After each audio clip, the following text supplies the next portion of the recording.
어느 마을 산속에서 도깨비 하나가 코를 훌쩍이며 나왔습니다. 오늘도 내려가 볼까나.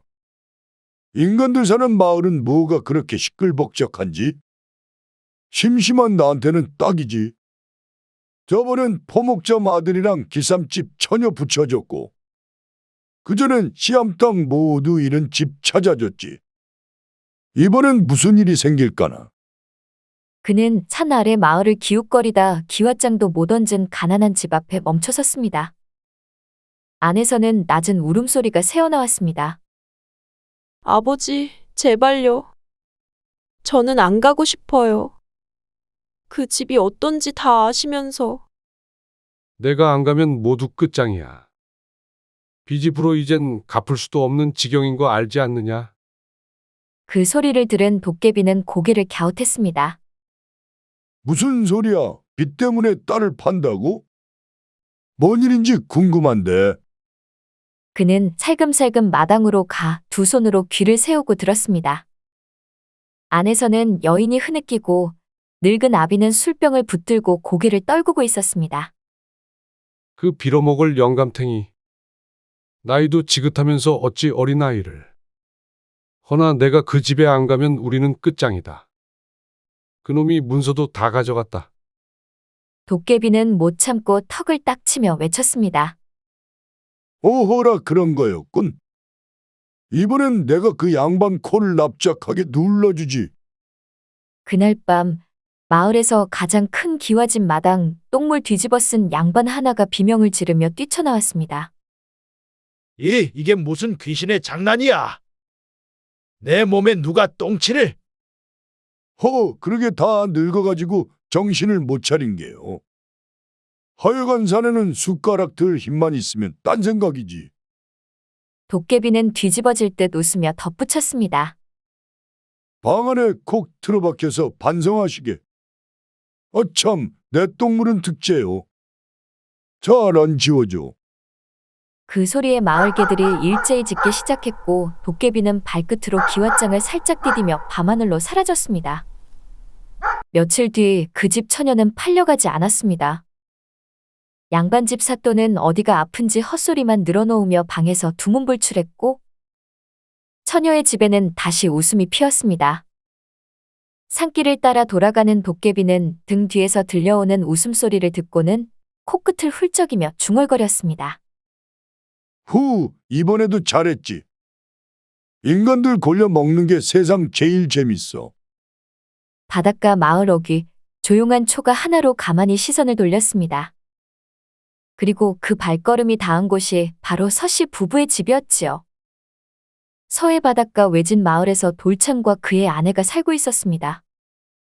초가집 한 채, 작은 논 한마지기 그리고 낡은 중선 한 척 가진 것은 적었지만 두 사람은 웃음 많고 정이 깊어 누구보다 복 많은 부부라 소문났습니다.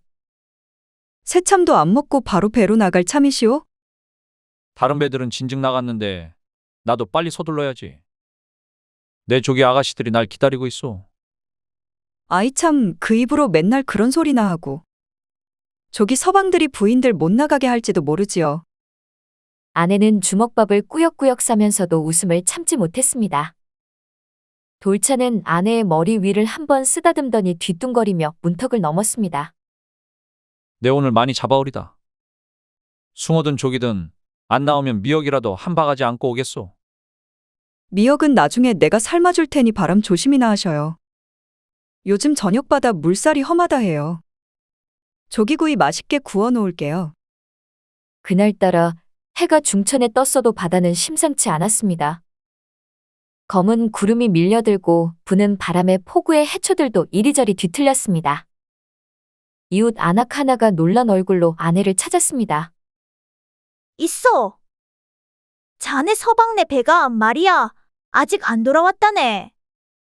바다에 풍랑이 졌다대. 뭐라고요? 우리 그이 배가 말이오? 그녀는 손에 쥔 바느질감도 떨어뜨린 채 우다다 뛰어나갔습니다. 포구에 도착했을 땐 이미 이웃 어른들이 잔뜩 모여 있었고 정말로 자신의 서방의 배만 보이지 않았습니다. 아니야. 내 서방님은, 내 사람은 꼭 돌아온다 했어. 꼭 돌아온다 했다고. 아내는 주저앉아 하염없이 눈물을 흘렸습니다. 그날 이후 그녀는 입을 닫았습니다. 밥도, 물도, 말도 끊었습니다. 이것만 한술 드소. 흰죽이라도 입에 넣어야 산다니까. 그이가 없는 밥상에 내가 왜 안 쏘? 나만 어찌 무슨 맛을 본다 말이오. 그녀는 날마다 마당에 나와 앉아 하늘만 올려다보았습니다. 구름이 멈추면 혹 그 얼굴이 떠오를까 하여, 바람이 불면 혹 그 목소리가 실려올까 하여. 서방님, 당신. 내가 그리워서 참말로 숨이 안 쉬어지오. 지붕 위에는 바람이 울고 마당에는 발자국조차 끊겼습니다. 시간이 멈춘 그 집에 다시 인기척이 느껴진 건 어느 달 밝은 밤이었습니다. 그날 밤 어둠 속에서 기묘한 그림자가 살그머니 발을 들여놓았습니다. 서씨 집 마당 앞에 누군가 바구니를 조심스레 내려놓았습니다. 여, 혹시 계십니까? 문을 열지 않는 집 앞에 그는 그저 잠시 서 있다 돌아섰습니다. 그날 아침 문 앞에는 갓진 떡, 잘 마른 미역 그리고 비단 2폭이 놓여 있었습니다. 누구야? 누가 이런 걸? 부인은 의아스러웠지요. 이튿날 그 사내는 또 나타났습니다. 이번에는 무명저고리와 실고리, 돼지고기 몇 덩이, 그리고 은전 몇 잎을 조용히 놓고 갔습니다. 그리고 사흘째 되는 날, 그는 바구니 하나를 조심스레 놓으며 혼잣말처럼 중얼거렸습니다. 허, 이 정도면 사람 마음 하나쯤 움직이지 않겠나? 과부는 그날 처음으로 문을 살짝 열었습니다. 그리고 바구니 안을 들여다보고는 눈을 의심했습니다. 한눈에도 값비싼 금은 보화들이 눈부시게 담겨 있었습니다. 니시오. 이게 다 뭐여? 마음이요. 마음이라니요. 왜 이런 걸 자꾸 주시는 거요? 그저 혼자 남은 여인이 안쓰러워서. 내가 곁에 잠시 말동무가 되어주면 덜 외롭지 않겠소. 과부는 말을 잇지 못했습니다. 그날 밤 세상과 단절할 것 같았던 그녀는 마음이 동하기 시작했습니다. 조용히 그 사내가 놓고 간 것들을 보며 생각했지요. 이상한 이군. 대체 누군지 몰라도. 그 뒤로 사내는 밤마다 찾아왔습니다. 마당에 나무를 다듬어 걸상도 만들어주고 낡은 부뚜막도 고쳐주며 말했습니다. 남정네 손길이 닿아야 집이 숨을 쉰다지 않소? 그건 그렇지만 부담 갖지 말구려. 밤이면 이런저런 이야기를 나눴고 이따금 방에 들어와 발끝만 덮고 자겠노라며 능청을 떨었습니다. 매일매일 찾아오는 지극한 정성의 감동을 받은 과부는 이자와 친하게 지내기 시작했습니다. 둘은 날이 갈수록 더욱더 정이 들어 밤이 되면 을의 과부방에 나타나 같이 잠을 자곤 했지요. 그렇게 며칠이 지난 어느 날 마을에 큰 소란이 일어났습니다.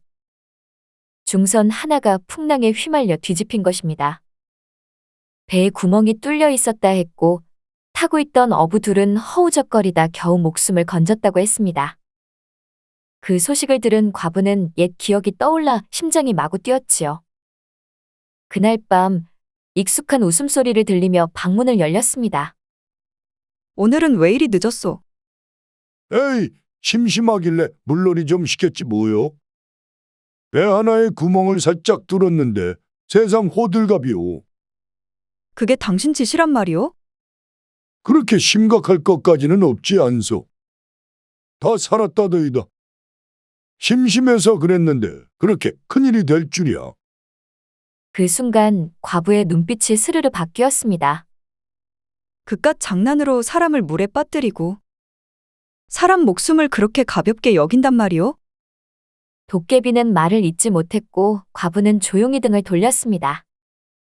그날 밤 그는 처음으로 방구석에 홀로 등을 댔습니다. 그는 아직 모른 듯 했습니다. 과부가 내일 아침부터 무언가를 준비할 거라는 사실을. 다음 날 밤도 도깨비는 느긋하게 과부댁 대문을 밀고 들어왔습니다. 허리춤에 술병 하나, 손에는 군밤이 들려 있었습니다. 내가 오늘은 손수 집힌 군불에 군밤을 구워왔소이다. 술은 어디서 났소? 산 너머 직독개비가 빚은 거요. 빚다가 손목 삐끗했다기에 내가 대신 다 떠왔지요. 한 사발만 드시오. 범상치 않은 인간이라고만 생각하고 의심을 했지만 도깨비라는 확신이 굳어지는 순간이었습니다. 그 순간 과부는 무심한 듯 물었습니다. 그런데 말이오. 혹시 도깨비들이 겁내는 걸 아시오? 응? 뭐가 말이오? 사람들한테 안 들키려고 겁내는 거라든지, 딱히 약한 게 있다든지, 허허, 그걸 갑자기 왜 물으시오? 그냥 괜히 궁금해서요. 도깨비들은 겁 하나 없을 것 같길래. 도깨비는 허리를 펴고 턱을 쓰다듬으며 으쓱했습니다. 사람 눈에는 이렇게 능청맞아 보여도 도깨비들도 무서운 게 있지. 딱 둘 있어. 음나무 그리고 지시미털. 음나무는 가지에만 닿아도 가슴이 쿵 내려앉고 지시미털은 몸에 스치면 간질간질하다 못해 혼이 빠져나갈 지경이라지. 과부는 고개를 끄덕이며 말했습니다. 희한하네. 그 흔한 풀가지랑 나무를 왜 무서워하지? 모르지. 태구 쪽부터 그랬다 하대. 도깨비는 그렇게 말하며 머리를 극적였고 과부는 조용히 웃었습니다. 그래요. 그럼 오늘도 입을 나눕시다. 어허, 요즘 들어 정이 부쩍 드는 것 같소. 며칠 후 도깨비는 코를 골며 깊은 잠에 빠졌습니다. 과부는 조용히 일어났습니다. 마루 및 장독대 뒤 그리고 광 속 깊숙한 곳 며칠을 두고 모아둔 음나무 가지와 지시미터를 꺼냈습니다. 대문 앞, 장독대 뒤 부엌 모퉁이, 심지어 지붕 밑까지. 과부는 온 마당을 빙둘러 그것들로 포위했습니다. 그리고 다시 이불 속으로 들어가 숨을 죽인 채 누웠습니다. 얼마나 지났을까? 잠에서 깬 도깨비가 기지개를 켜고 마당으로 나왔습니다. 오늘따라 밤바람이 시원. 그 순간 도깨비는 눈을 휘둥그레 떴습니다. 사방에서 뾰족한 음나무 가지와 뽀송뽀송한 지시미털이 자기를 둘러싸고 있었던 것입니다. 이게 다 뭐야? 누구 짓이야? 그때 문이 열리며 과부가 걸어 나왔습니다. 등 뒤엔 달빛이 비쳤고 그녀의 눈빛은 차가웠습니다. 사람들 목숨을 물에 던지고도 내 방에 눕는 게 부끄럽지도 않았어? 아니, 그건 정말 그냥 장난이었다 하지 않았소? 그건 장난이 아니오. 내 서방님 돌아가신 것도 당신의 장난이었어? 아니요. 그건 절대 아니요. 더는 사람 옆에 붙어 살 생각 말고 당장 이 마을에서 꺼지시오. 도깨비는 발도 못 움직인 채 벌벌 떨었습니다. 알겠어. 당장 떠나겠소. 제발 살려만 주시오. 그녀는 대문 앞에 가지들을 치웠습니다. 도깨비는 한치의 망설임도 없이 냅다 뛰었습니다. 소복소복 발이 땅에 닿기도 전에 산 너머로 모습을 감추었습니다. 과부는 문턱에 앉아 그 모습을 바라보다가 조용히 중얼거렸습니다. 참으로 사람 흉내는 잘 냈소이다. 허나 사람 마음을 너무 얕보았소. 도깨비는 산속 깊은 동굴에 웅크리고 앉아 있었습니다. 눈 밑은 퀭하고 이를 바득바득 갈았습니다. 에이, 그런 여인인 줄 알았으면 정 붙이지도 않았을걸. 감히 도깨비 체면에 망신을 주다니. 내가 가만 안 있을 거다. 그는 며칠을 굴러다니다 기어이 복수의 방법을 떠올렸습니다. 그래, 농사로 먹고 산다지. 거기다가 자갈을 수북히 부어버리면 어쩔꼬? 씨앗이 뿌리도 못 내리겠지. 도깨비는 날을 새며 산 밑에 자갈을 퍼담기 시작했습니다. 온갖 크고 작은 돌멩이를 지게에 짊어지고는 과부의 논에 쏟아붓고 말았습니다. 자, 이제야 좀 속이 후련하구만. 이제 그 논을 보며 통곡을 하겠지. 울다가 땅을 구르겠지. 도깨비는 커다란 나무 뒤에 몸을 숨기고 논을 향해 눈을 반짝이며 기다렸습니다. 과부가 호미를 들고 논으로 걸어 나왔습니다. 논두렁에 다다른 그녀는 눈앞의 광경을 보고 멈칫했지요. 이게 뭐야? 넓은 논바닥엔 자갈이 산처럼 쌓여 있었습니다. 과부는 눈을 가늘게 뜨고 사방을 둘러보았는데 저 멀리 나무 뒤에서 숨어 있는 도깨비를 보고 속으로 웃었습니다. 또 왔구나, 못난 놈. 그녀는 일부러 천천히 한숨을 내쉬더니 아주 태연한 얼굴로 말했습니다. 이런 돌덩이쯤이야 뭐. 내가 논에 들어가면 다 치워질 것이지. 정말 무서운 건 따로 있는데 말이야. 도깨비는 움찔하며 귀를 쫑긋 세웠습니다. 뭐야? 뭐가 진짜 무섭다는 거지? 과부는 그 말이 들리게끔 혼잣말인 척 또렷이 말했습니다. 나는 돌보다도 쇠똥이 제일 싫어. 그 냄새며 색이며 생각만 해도 끔찍해. 도깨비는 입꼬리를 실룩이며 중얼거렸습니다. 새똥이라. 그래, 새똥이지. 지독한 거 가득 퍼부어주면 이번엔 진짜 혼쭐이 날 거다. 그날 밤 도깨비는 온갖 쇠똥을 긁어모았습니다. 그리곤 과부의 논에 쇠똥을 가득 쏟아부었습니다. 이번엔 어쩔 거냐? 감히 이 몸에게 맞선댈 거다. 하지만 이튿날 아침 과부는 논에 나와 두 손을 척 허리에 얹고 외쳤습니다. 와, 이 얼마나 귀한 걸음이란 말인가? 그렇게 하여 과부는 이를 걸음 삼아 농사를 잘 지었고 큰 수확을 얻었습니다. 산 너머 도깨비 굴 도깨비는 입술을 삐죽 내밀고 앉아 있었습니다. 내가 분명 복수한 거였는데. 새똥이 그렇게 좋았단 말이야? 흙이 좋아졌단 말인가? 내가 그걸 어떻게 아냐고? 속이 뒤집힌 도깨비는 그대로 다시 마을로 내려왔습니다. 서시댁 담장 너머로 슬쩍 고개를 내밀었을 때 흥얼거림이 귓속을 간지렸습니다. 문은 잘 여물었고 깨도 고루 맺혔고 이 모두 그 도깨비 덕인가? 도깨비는 움찔하며 귀를 쫑긋 세웠습니다. 그 다음 말이 문제였습니다. 난 내 서방님하고 똑 닮은 사내는 절대 안 만날 거야. 그 웃음, 그 눈매, 그걸 다시 보다가는 차마 가슴이 찢어질 테니. 죽은 서방과 똑 닮은 사내를 안 만난다 이거지? 좋아, 내 당장 닮은 놈 하나 데려와서 날마다 눈물로 보내게 해주마. 그날 밤 산 너머 마실 다닌다고 집을 비운 노총각 길동은 눈 떠보니 서시댁 마당에 누워 있었습니다. 이게 대체 어디야? 어이쿠, 머리야. 과부는 새벽녘 마당에 쓰러진 사내를 발견하고 깜짝 놀랐습니다. 그 얼굴, 그 콧날, 심지어 말투까지 죽은 서방과 똑같았습니다. 당신 누구여? 저기 나는 길동이라 하오.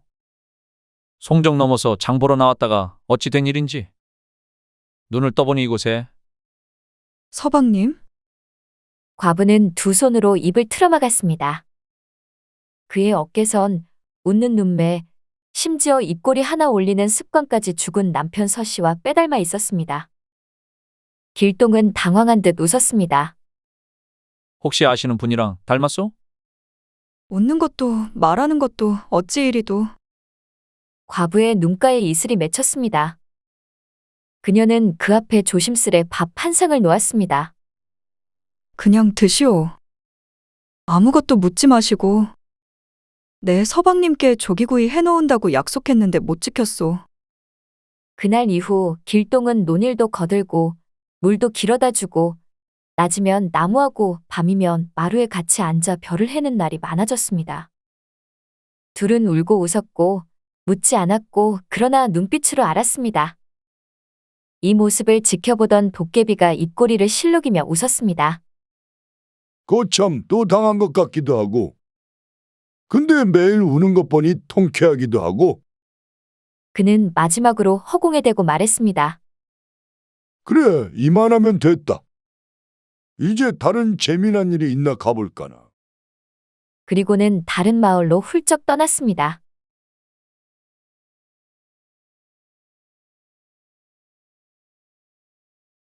한민수는 한판서댁 소실의 몸에서 태어난 서자입니다. 뜨거운 곳과 차가운 곳이 모두 한 지붕 아래에 있는 법인데 한민수는 그 중에서도 가장 윗목에서 자라난 자였습니다. 첩의 자식이 감히 앞마당을 밟느냐? 썩 돌아가지 못할까? 마님의 호통에 그는 조용히 고개를 숙이고 물러섭니다. 그의 웃음은 언제나 초승달 같아 보는 이마다 착각하게 만듭니다. 순한가 싶어도 실은 그 안에서 뭔가 굴러가는 소리가 들립니다. 한민수는 얼굴이 갸름하고 피부가 희며 눈매는 길게 휘어 늘 웃는 상입니다. 생김이 꼭 여우 같다는 말을 사람들이 종종 속삭입니다. 허나 단지 겉모습 때문만은 아니었습니다. 도련님, 정말 면목이 없사옵니다. 제 아이가 또 문방을 뒤적이다니. 이게 다 제 불찰이옵니다. 그 아이 궁금한 게 많나 보네. 아직 먹도 안 마른 붓을 들고 도망치는 꼴이란. 하마터면 우리 집에서 화백이 날 줄 알았네. 어미 말을 귓등으로도 안 듣는 것을 어찌해야 할지. 혼내주시옵소서. 혼내기는? 그 아이 한 짓은 잘못되었으나 눈망울은 딱 내 어릴 적 같구나. 너무 다그치지 말게나. 그는 약은 말로 사람을 웃기고 상황을 꿰뚫는 눈으로 비위를 맞춥니다. 사람의 기분이 언짢다 하면 절로 몸을 낮추고 반대로 기분이 좋다 하면 그 기세를 타고 칭송을 쏟아냅니다. 그러나 민수는 알고 있습니다. 아무리 대인배처럼 웃고 굽신거려도 신분이란 껍질은 벗겨지지 않는다는 것을요. 한판서의 본처는 그를 벌레처럼 여겼습니다. 아침 인사를 올리면 눈길조차 주지 않습니다. 같은 집에 사는 본처 소생의 자식들은 필요할 땐 웃으며 말을 건네지만 그 웃음이 곧 비수가 된다는 것을 민수는 배워왔습니다. 민수야, 큰 형님 기분이 많이 안 좋으시다. 어서 물러가거라. 예, 알겠습니다. 허나 형님, 어제는 술 따르라 하시며 오늘 찾아오라 하셨는데. 어제는 어제고 오늘은 오늘이지. 여물지 못한 놈 같으니. 그래도 그는 아무 말 없이 물러납니다. 물러서며 또 생각합니다. 어찌하든 진정한 양반이 되어야 한다. 민수는 양반을 미워하지 않습니다. 오히려 누구보다도 동경했지요. 글쎄, 민수도련님은 출신이 그리하여도 머리는 참으로 영리하시지. 그럼 뭐해? 더 억울하지. 저 좋은 머리가 대과에 쓰일 수 없으니. 수단과 방법을 가리지 않고 신분을 올릴 수 있다면 기꺼이 뱀의 혀를 내밀 준비가 되어 있는 자, 그 자가 바로 한민수였습니다. 기회만 오거라. 나는 다리도 되고 발필 징검돌도 되어주마. 언젠가는 발을 딛고 올라설 것이다. 어느 날 밤 민수는 혼잣말을 하며 촛불 앞에 앉았습니다. 사람들이 나를 여우라 하여도 좋다.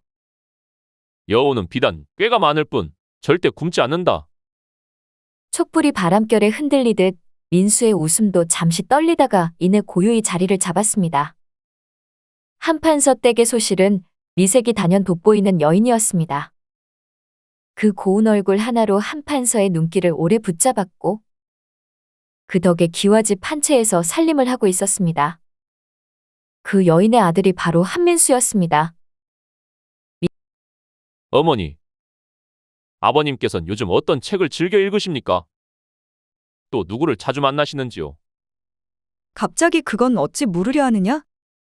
그 속을 미리 꿰야 어떻게든 비빌 언덕을 찾지요. 그는 늘 그렇게 살아왔습니다. 웃는 낯으로 스스로 기회를 만들려고 노력했지요. 그리고 마침내 아버지의 측은지심을 자극하는 데 성공했습니다. 아비로서 아무것도 해주지 못하였구나. 먹고 살 길을 마련해 주마. 그리하여 한민수는 아버지의 도움을 받아 경기도 안산 외곽 한적한 마을에 서당을 열었습니다. 한양 근처에서는 서자라는 이름으로는 도저히 판을 벌릴 수 없었기에 외진 곳이었으되 그 나름의 기회를 품은 땅이었습니다. 민수 도령이 서당을 연다 들었소. 한판서 나으리께서 친히 손을 보셨다지요. 하면 우리 집 아이도 거기 보내는 게 좋겠소. 민수는 아버지의 이름을 앞세웠고 마을의 유지 자제들은 그 이름값에 혹하여 서당으로 아이들을 보냈습니다. 그러나 민수는 그들이 단지 아버지의 권세에 끌려온 것이 아니라 한민수라는 이름을 보고도 만족하게끔 만들고 싶었습니다. 이곳을 내 인생의 발판으로 삼겠다. 그렇게 서당에는 황생원 대가이, 만석군 집 셋째 등 저마다 한 자락씩 자랑거리를 가진 아이들이 모였습니다. 서당 마루는 언제나 왁자지껄했고 글 읽는 소리에 섞여 웃음이 끊이지 않았습니다. 그러던 어느 날 수업 사이 잠시 쉬는 틈에 살인문 쪽이 소란스러워졌습니다. 날이 밖에 누가 찾아왔습니다. 또 어느 유지댁이려나? 이번엔 어디 집 자제인가? 민수는 기분 좋게 나가려다 문득 멈칫했습니다. 그 자리에 선 사람은 남노한 차림의 사내와 10살쯤 되어 보이는 아이였습니다. 서당에 아이를 드리고 싶습니다. 부탁드리옵니다. 학체는 준비하였나? 백미 서말이 있사옵니다. 사내는 고개를 숙였고 아이는 시선조차 들지 못했습니다. 어이가 없던 한민수는 발걸음을 물리려 했습니다. 그 순간 서당 마루에서 아이들 중 하나가 툭 내뱉었습니다. 내 주제에 공부는 해서 뭐하게? 그 말이 민수의 귀에 쏙 박혔습니다. 묘하게 익숙했습니다. 아주 오래전 본처의 자식들이 자신에게 뱉은 그 말이었습니다. 쟤 아무리 공부해봤자 문과 시험도 치를 수 없는 주제에 뭐하러 그렇게 공부를 악착같이 하냐? 이런 질긴 녀석 같으니. 민수는 잠시 과거를 떠올렸습니다.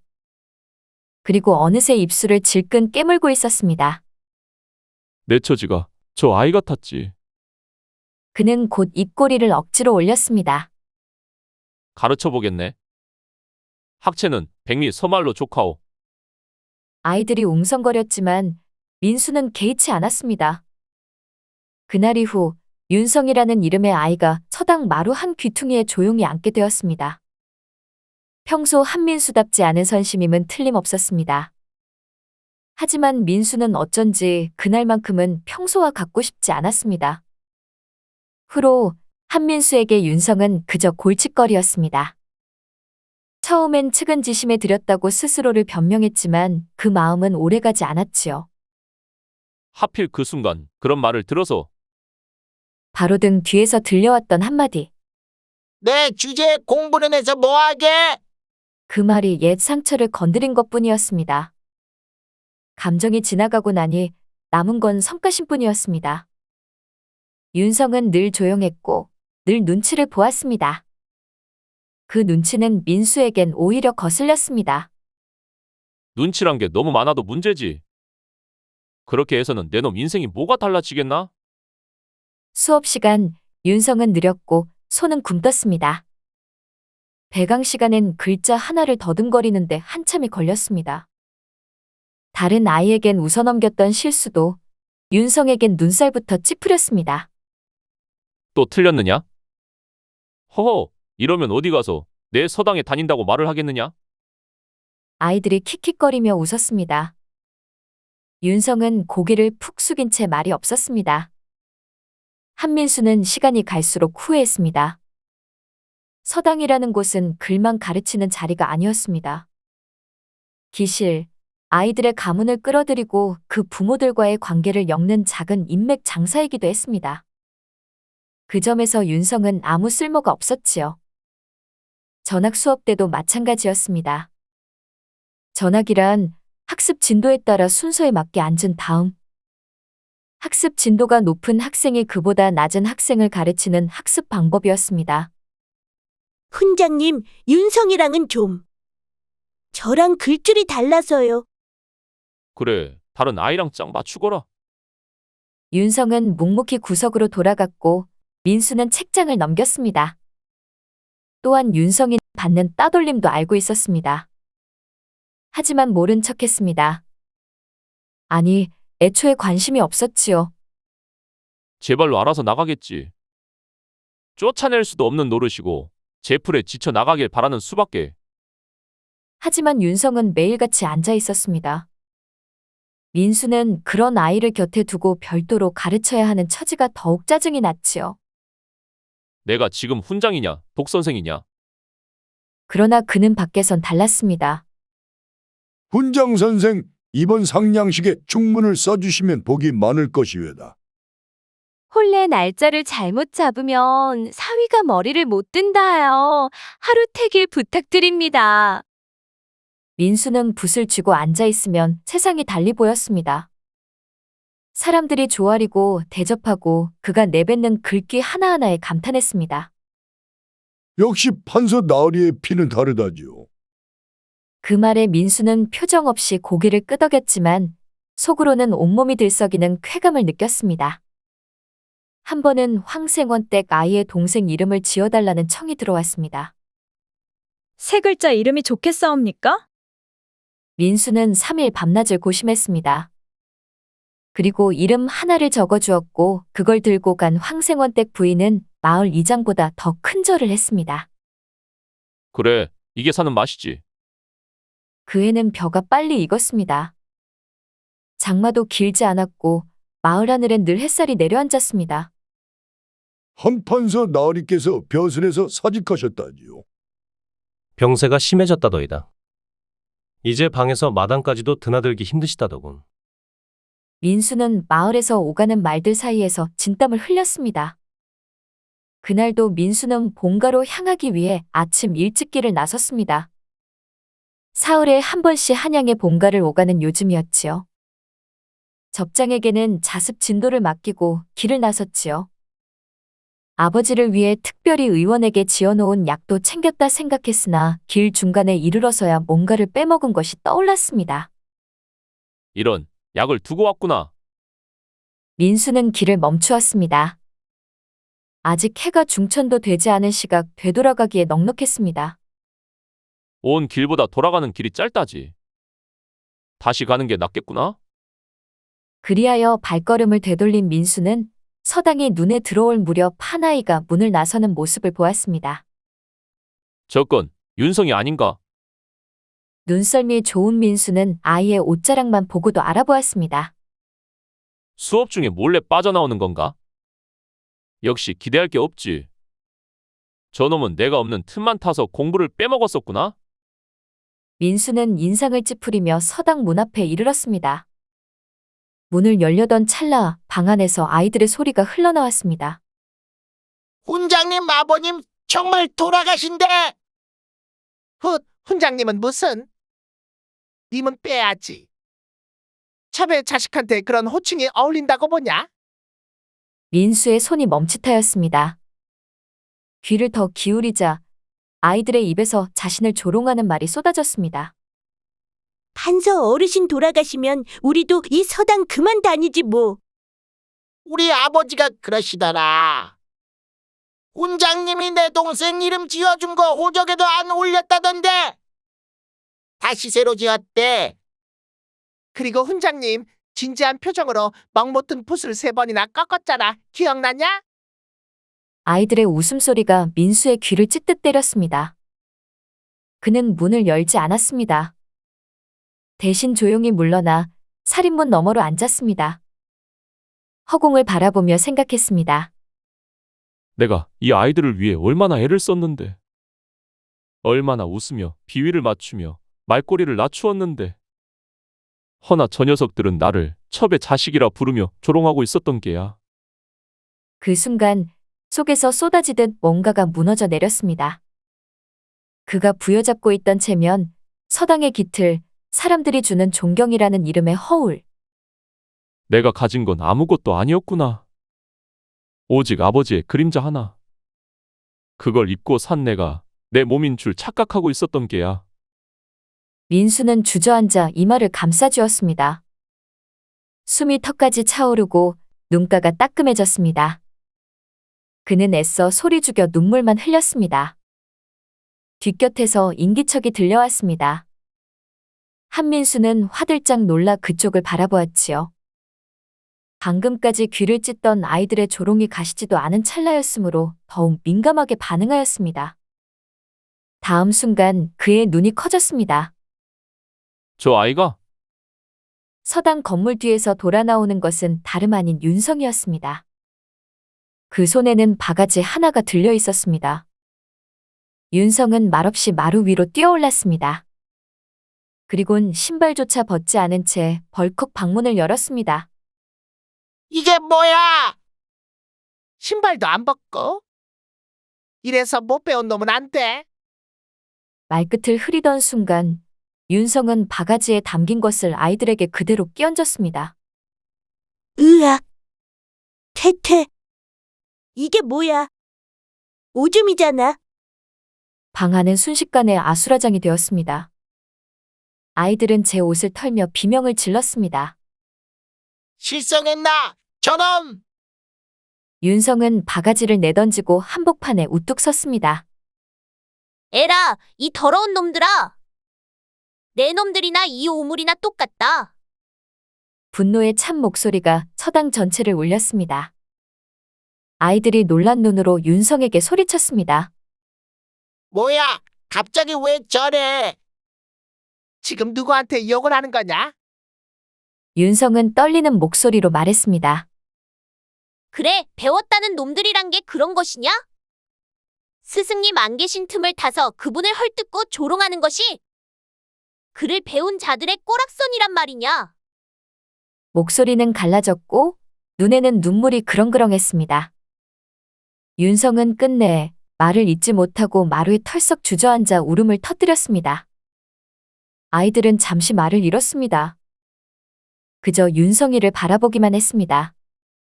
그의 분노가 눈물보다 더 크게 울려 퍼졌기 때문이었습니다. 살인문 뒤에 숨은 한민수는 숨을 죽인 채 그 광경을 지켜보았습니다. 그리고 서서히 가슴이 벅차오르기 시작했습니다. 저 아이가. 저 조용하고 눈치만 보던 아이가. 내 대신 저렇게 울부짖어 주는구나. 민수는 이마를 짚으며 무릎을 꿇었습니다. 눈앞이 흐릿해졌고 들끓던 분노는 어느새 회한이 되어 가슴을 두드렸습니다. 그동안 도포자락에 갇혀 사람을 보지 못하였구나. 머리 하나는 천하에 빼어나다 하였지만 마음 하나는 저 아이 발 뒤꿈치만도 못하였구나. 그의 눈에서 뜨거운 눈물방울이 뚝 하고 떨어졌습니다. 며칠 뒤 한민수는 조용히 서당을 정리하였습니다. 구실은 아버지의 병환이었지만 실은 자신의 욕망이 무너졌기 때문이었습니다. 그렇게 서당은 닫혔고 아이들은 뿔뿔이 흩어졌습니다. 허나 단 한 아이만은 남았습니다. 윤성이었습니다. 그리고 민수는 그 아이를 대가 없이 오직 한 사람만을 위해 가르치기 시작했습니다. 다른 건 몰라도 너 하나만은 제대로 가르쳐 보고 싶구나. 나만 믿고 따라오거라. 예, 스승님. 둘은 마루에 나란히 앉아 글을 읽고 묻고 배웠습니다. 그 모습은 스승과 제자라기보다 부자지간 같기도 했습니다. 대동강 백사장에서는 오늘도 씨름판이 벌어졌습니다. 해가 중천에 떠오를 때쯤이면 장정들이 하나둘 모여들어 힘을 겨루고 구경꾼들은 주먹을 쥔 채 열띤 응원을 보내는 것이 이곳의 풍경이었습니다.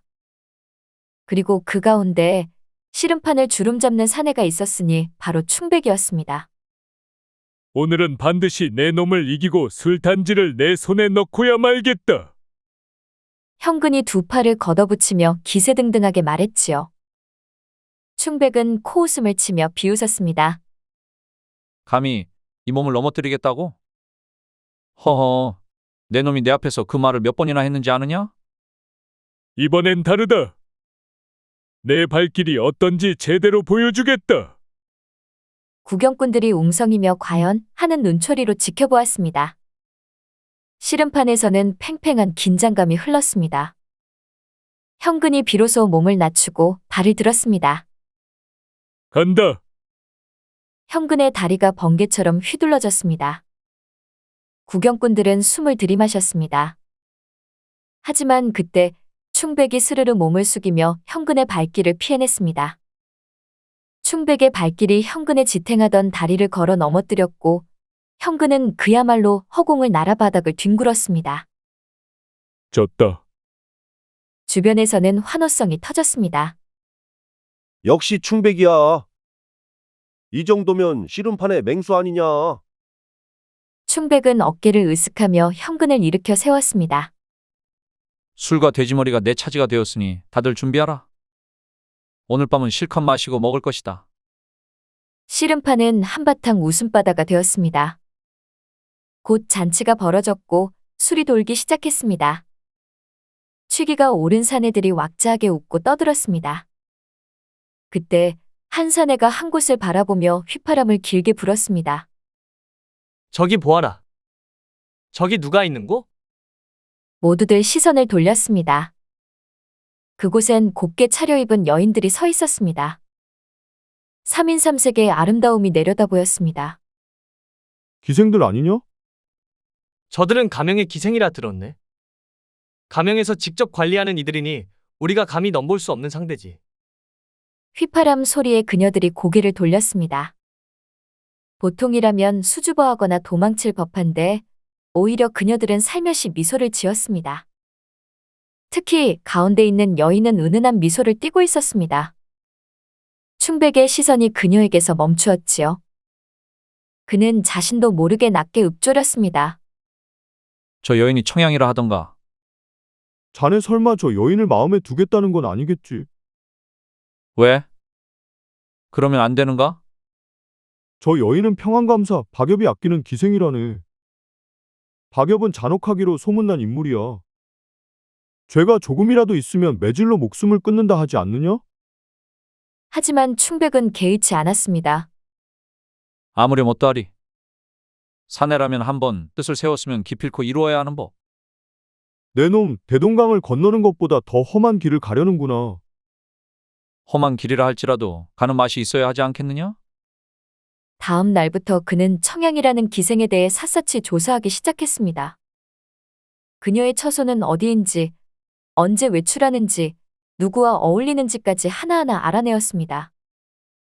그러던 중 충백은 묘안을 떠올렸습니다. 그는 뒷골목의 패거리를 불러 모아 말했습니다. 너희들에게 일을 맡기겠다. 내 부탁대로 하면 돈을 쥐어줄 테니 절대 들키지 말거라.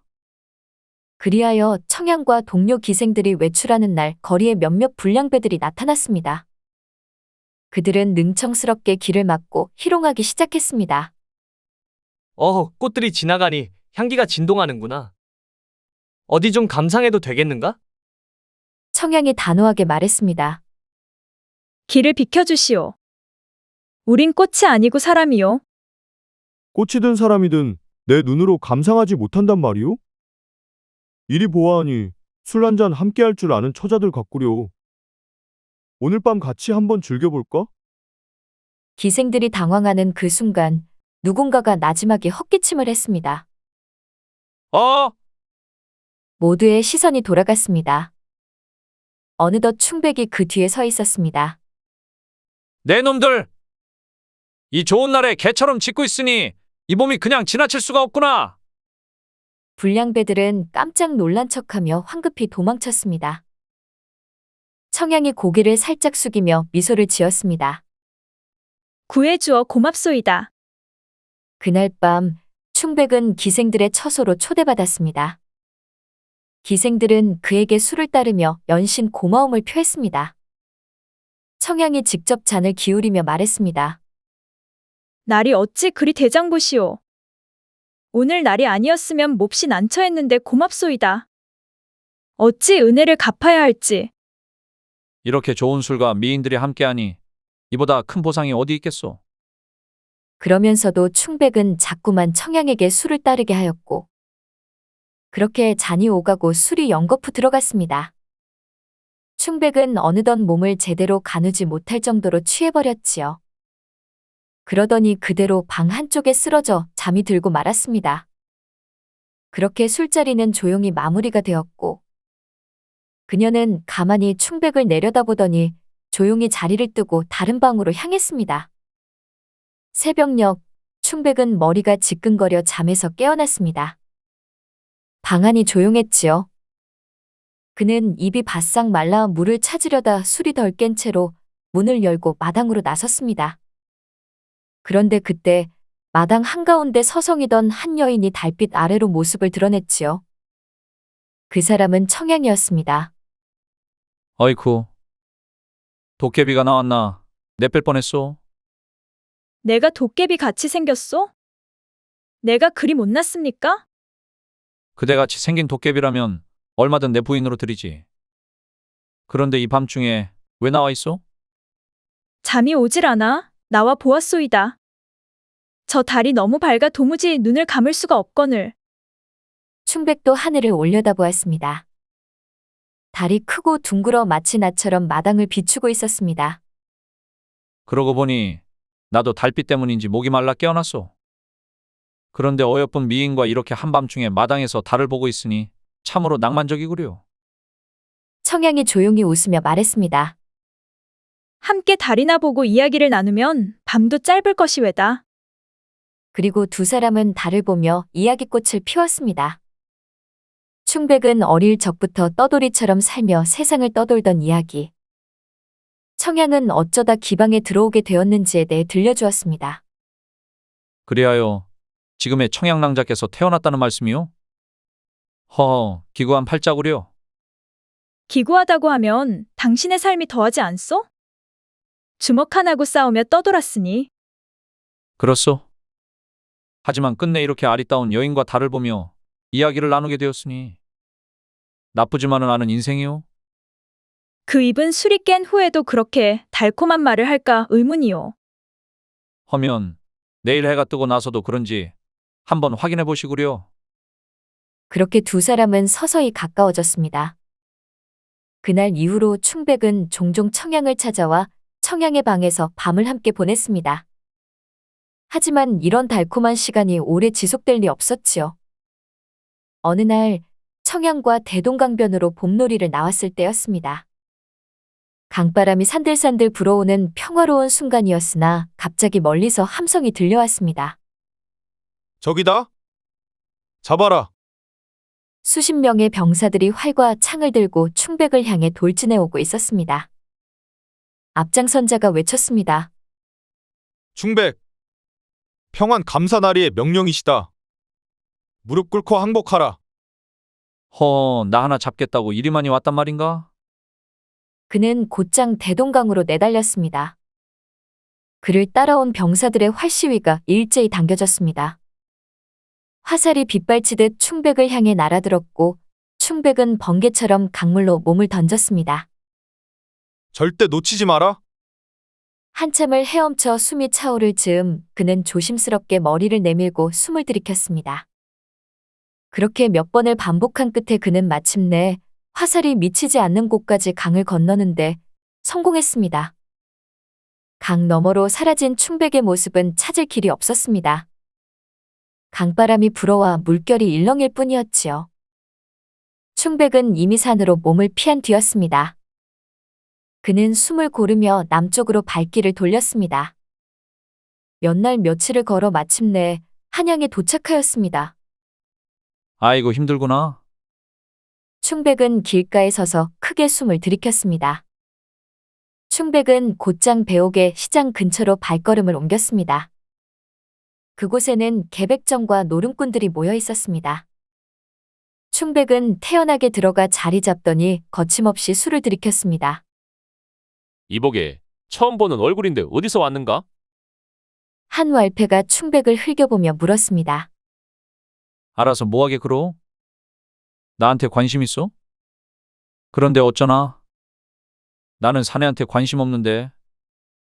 그 말에 주위의 노름꾼들이 웃음을 터뜨렸습니다. 그놈 배포가 크군. 배포뿐이겠나? 저 덩치를 보아라. 어쩌면 한 주먹하는 인물이 아닐까? 충백은 여유롭게 웃으며 술을 한 잔 더 따랐습니다. 거 호구조사 그만하고 나도 좀 끼워주게. 같이 술 한잔 합세. 그 호방한 태도의 왈패들은 충백을 반겼습니다. 그렇게 충백은 그들과 어울리며 밤을 보냈습니다. 밤이 깊어가자 잘 곳이 마땅치 않았습니다. 충백은 거리를 거닐다가 창로로 발걸음을 돌렸습니다. 한양에 왔으니 제대로 누려봐야겠지. 그는 창로에서 기생을 불러 술을 마시며 밤을 보냈습니다. 그러나 날이 밝고 기생이 돈을 요구하자 충백은 태연하게 말했습니다. 아, 돈이 없는데. 이걸 어쩌지? 돈이 없다 배째라는 말을 듣고 순식간에 창로에 왈패들이 우르르 몰려왔습니다. 그들은 충백을 둘러싸고 험악한 표정을 지었습니다. 이놈 감히 기생을 사놓고 돈이 없다고?